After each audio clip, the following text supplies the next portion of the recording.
السلام علیکم ورحمۃ اللہ وبرکاتہ۔ کنز المدارس جو کہ دعوت اسلامی کا بورڈ ہے، ان کے تخصص کے طلباء کے جو ہے وہ سالانہ امتحانات 2026 کی جو ہے وہ ڈیٹ شیٹ جو ہے وہ جاری کر دی گئی ہے، جسے ہم عام زبان میں جو ہے مفتی کورس بھی کہہ سکتے ہیں۔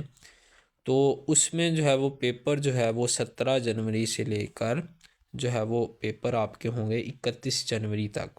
ٹھیک ہے، اس میں جو ہے وہ تخصص فی الحدیث کے، تخصص فی الفقہ فی الحنفی، تخصص فی الفقہ والاقتصاد الاسلامی، تخصص فی العلوم العربیہ، تخصص فی اللغۃ العربیہ، یعنی کہ جو بھی آپ کا تخصص ہے تو اس میں آپ اسپیشلائزیشن یعنی کہ آپ کی مکمل ہو جائے گی۔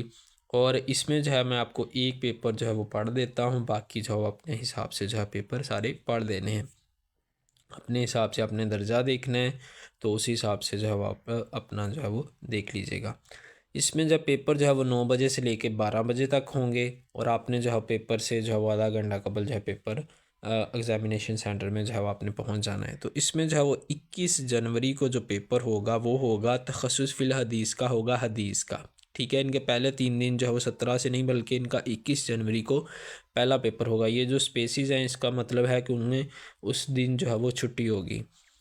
تخصص فی الفقہ حنفی کا ہوگا اصول افتاء کا، تخصص فی الفقہ والاقتصاد الاسلامیہ اصول افتاء کا، اور تخصص فی العلوم العربیہ بلاغہ کا، اور تخصص فی اللغۃ العربیہ کا محاذرات کا۔ اگر کوئی جو ہے لفظی غلطی ہو جائے تو میں آپ سے معذرت خواہ ہوں۔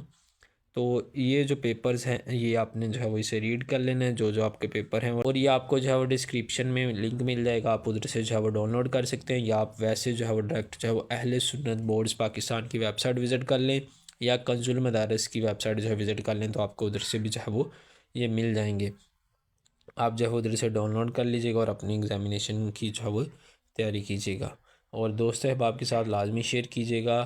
اور آپ اہل سنت بورڈز پاکستان کے ویب سائٹ وزٹ کریں گے تو وہاں پر آپ کو واٹس ایپ کا جو ہے بٹن مل جائے گا، ادھر سے آپ ہمیں جو ہے وہ فالو بھی کر سکتے ہیں۔ دعاؤں میں یاد رکھیے گا۔ جزاکم اللہ خیرہ۔